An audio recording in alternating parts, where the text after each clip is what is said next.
your right hand, sir. Do you solemnly swear or affirm that the testimony you're about to give in this cause will be the truth, the whole truth, and nothing but the truth? I do. All right, sir. Before I can consider your plea, I must advise you of your constitutional rights. First of all, you're here, as you well know, because you've been accused of crimes by the Claiborne County grand jury. You are presumed absolutely innocent of the charges against you. You don't have to prove your innocence. You don't have to offer any evidence whatsoever because you are presumed absolutely innocent of the charges against you. You have the right to have these charges tried and considered by a jury of your peers, who in order to either find you guilty or find you not guilty would have to unanimously agree on a verdict. If they fail to agree on a verdict, then the court would have to declare what's called a mistrial or a no trial. And the state then would have the option of trying you again if they so chose. Now, you have the right to confront your accusers. That means every witness that the state would intend to offer in their efforts to ask the jury to find you guilty would have to testify in open court in front of the jury, and your attorney be given the opportunity to cross-examine those witnesses to challenge their testimony, their honesty, their reasonableness of what they're saying, their credibility, those sorts of things. Now, you have the absolute right to either testify in your own behalf or not testify as you choose. If you chose not to testify, the jury could not use that against you. You have the right to either call other witnesses to testify on your behalf or not. That is up to you and you alone. No one can make you testify, nor can anyone keep you from testifying. No one can make you put on proof, nor can they keep you from putting on other evidence. You have the right to have those witnesses subpoenaed to be here for you. And if they didn't appear, and we could find them, I would order them picked up and brought here to testify. That's what's called the right of compulsory process. Now, every conviction on someone's record has consequences. If you had a record prior to this, I'm sure the state took that into consideration as they made you a plea offer. If you didn't have a record going forward, if I accept your plea agreement, you'll have a criminal record. And if you are later charged and convicted of other crimes, the fact that you have a criminal record can be used to increase your punishment for any future crimes you might be convicted of. Now, if you were unable to reach a plea agreement and insisted on a jury trial and were tried and convicted by the jury and then sentenced by the court, you have the absolute right to appeal your conviction and sentence to the Tennessee Court of Criminal Appeals, who must hear your case. If they didn't grant you the relief that you felt like you were entitled to, then you could ask the Tennessee Supreme Court and possibly even the U.S. Supreme Court to hear your case. Neither of the Supreme Courts, however, have to hear your case, but yours might be one that they took if you raised some issue that they felt like that they needed to address. Now, whichever of those three levels of appeals courts, the Tennessee Court of Criminal Appeals, the Tennessee Supreme Court, or the U.S. Supreme Court, whichever of those courts was the last court in time to make a final ruling on the issues that you raised in your appeal, if they found that during the process some mistake had been made by me or by the prosecution that they felt like unfairly impacted the jury's verdict, they would reverse that conviction and send it back here for an entirely new trial. If they found that even though the process was correct, but that in their opinion the state had failed to prove your guilt beyond a reasonable doubt and a moral certainty, they could dismiss your cases entirely and you would be free of these charges. If they found, whichever of those courts was the last court again, if they found that the process was proper, the evidence was sufficient as a matter of law, and the sentence was correct as a matter of law that I had imposed, then you would have to serve the sentence that had been ordered by the court. Now understand, Mr. Ray, that the jury, if you had a jury trial, they determine who they believe and what they believe to be the truth in every case. Just because a state's witness might testify and their evidence indicates you may be guilty of something doesn't mean the jury would automatically accept that as true. Same thing on the other side. Just because you offered evidence that, if believed, would indicate you're not guilty does not mean the jury would automatically accept that as true either. They weigh the evidence. They listen to all the witnesses. They look at all the exhibits, and they try to determine what the truth actually is. Now, that's a list of your constitutional rights, sir, as a citizen of this country. Same rights everybody else has. Now, I cannot approve your plea agreement. I cannot consider your plea agreement unless you waive your rights to the trial by jury and plead guilty under the terms of your plea agreement. It will go very quickly. If you tell me you're guilty of an offense and you've agreed on a sentence, and I agree with you that that's an appropriate arrangement, then that'll be it. If for some reason I didn't approve it, then you could stand on your plea of not guilty and have your jury trial, and they would never know that you'd offered to plead guilty to anything. That's why they're not here. They don't hear what offers to plead guilty are. Now, three other things.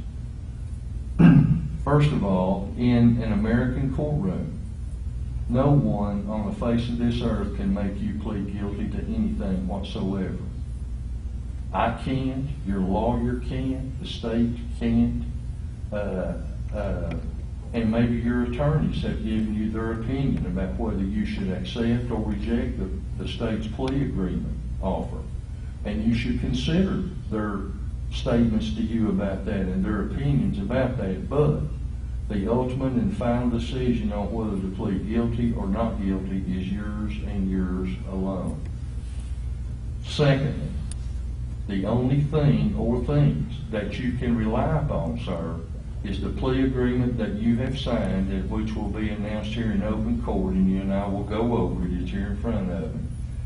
And it's very important that you understand the complete terms of that agreement. Now, if you have any questions about the plea agreement, about what you're charged with, about what the penalties are, about what your constitutional rights are, I'll be happy to answer any questions that you may have. But any questions you may have or misunderstandings you may have, you need to ask me about them, and ask me about them today. Because as I take your plea, I'm going to ask you questions to try to satisfy myself that I think you understand what you're doing. And so if you tell me you understand your constitutional rights, you understand the plea agreement, and you're making this plea of your own free will, once you do that, it's going to be hard for you to come back and say, well, Judge, I didn't understand that, or my lawyer made me do that, or the devil made me do that, or whatever, because you told me you understand. So, Mr. Ray, do you and did you understand the constitutional rights that I just explained to you, sir? I do, Your Honor. Okay, now let me go through the plea agreement with you.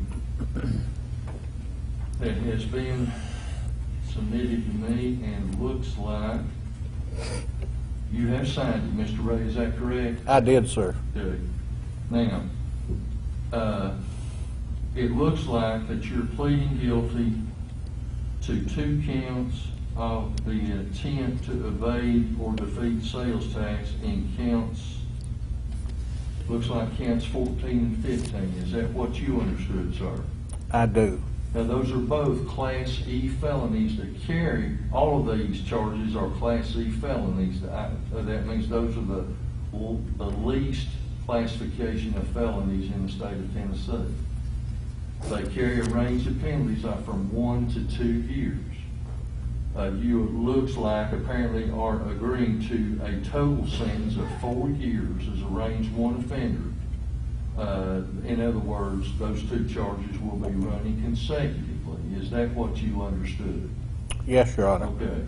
And then the balance will be on, as I understand it, supervised probation, which again on Class C felonies, the It's a sentence that is presumed to be eligible for probation under the statutes, and that's apparently what you all have agreed to. Is that right, General? That's correct, Your Honor. Okay, sir. That's our understanding, yes, Your Honor. Okay. Now, Mr. Ray, do you understand what you're pleading to and what the penalties are? I do. And you understand and agree that the next sentence is a 4-year sentence as a range 1 offender? Now, what that range 1 means, and I did not go through that with you, and I need to, what range 1 means is if you violated the terms of your probation and I ordered you to execute the sentence, then you would have to serve at least 30% of that before the parole board could even consider releasing you. So do you understand that? I do, sir. Okay. Do you have any questions for me, Mr. Ray, about either your constitutional rights or the plea agreement or what you're charged with or the penalty? I have no questions. Okay, sir. Okay. Based upon that, Mr. Ray, do you freely and voluntarily waive your rights to a trial by jury and plead guilty to 2 counts in counts 14 and 15 to the attempt to evade or defeat sales tax? I do. Okay, General, you'd like to Yes, tell Your the Honor. court the facts and the reasons for the So plea real, agreement? thank you, Your Honor. Relative to counts 14 and 15 of the indictment, count 14 relates to a 1997 Ford F-250. On or about June 17, 2014, David Michael Ray purchased this vehicle and paid the seller money for that purchase. Ray did not trade anything for this vehicle. Ray took all the paperwork to the court clerk's office, registered the vehicle for his grandson. Ray signed his grandson's name, the title, and the vehicle registration. Ray characterized the sale as an even trade on the documentation.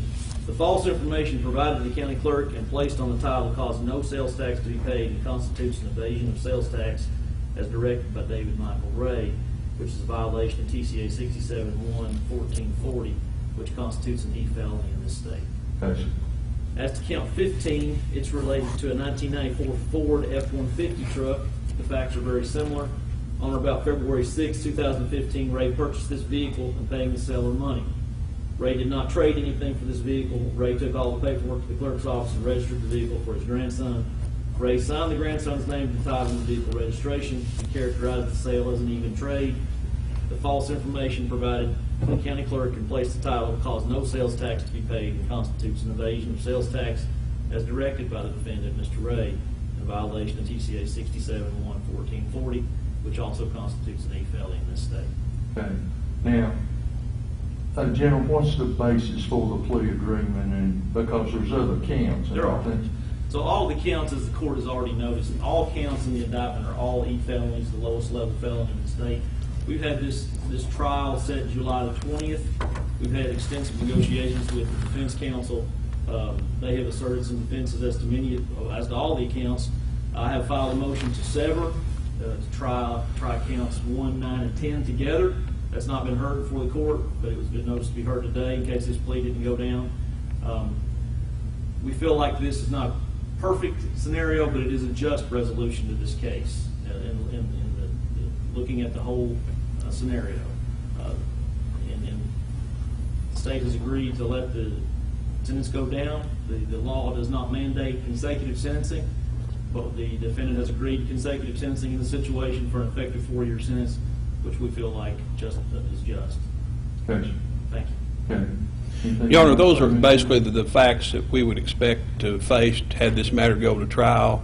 One other matter to bring to the court's attention, Your Honor, I think by agreement and stipulation of the parties, the actions of Mr. Ray in violating these 2 particular counts that we've announced to the court, I think we can say on the record, were committed basically solely as his role as a private citizen and did not involve the color of his office or his capacity as sheriff. In other words, his role as sheriff had nothing to do with the fact that the sales tax was avoided. We wanted to put that in the record, and also we've agreed with the state that. Judge, that's the counts 14, 15. Yes, Yes, That was yeah. the actor. Yes, sir. And as to the restitution, which I think is part of the plea agreement, which is $901.80, we have agreed with the state that that would be the total amount of restitution really for all counts involved, not just 14 and 15. to adjourn payable to Claiborne County? Yes. Yes. Yes, Your Honor. Okay. So Yeah, he's not and- avoiding any restitution as Yes. part of this. And Mr. Ray, and you, I think, understand this, and I just want to make sure you do. You, under the statutes that we have to deal with in sentencing, you may or may not have been eligible for consecutive sentencing.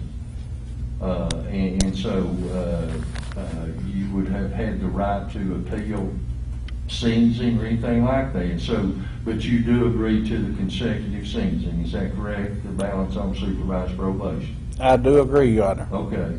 Now, is the state probation officers here, any of them here?